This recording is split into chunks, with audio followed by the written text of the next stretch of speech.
Okay, hello everyone. Here I want to provide a tutorial on how to share location on Google Maps on an Android device. Well, sharing your location on Google Maps can help coordinate meetups with friends, family, or colleagues. It allows others to see your real-time location and navigate to you more easily, making it convenient for gatherings or appointments. Okay, so let's go to the tutorial. Firstly, open the Google Map application on your device. Okay, next search for the location you intend to share with others. Well, once you have found the location, locate the share icon within the app interface and click on the share icon to initiate the sharing process. Upon clicking the share icon, a menu will appear presenting you with various sharing options available on your device.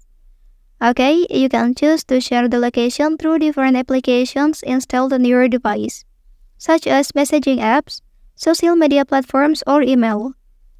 Okay, for instance, if you opt to share the location via email, select the email option from the sharing menu, and you will be prompted to enter the email address of the recipient.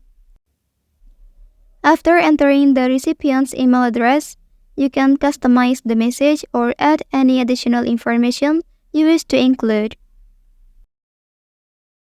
And once you have composed your message, click the send button to share the location via email successfully. Okay, that's the tutorial on how to share location on Google Maps on an Android device. If you are helped by this video, don't forget to like and subscribe to get other information from this channel. Thank you.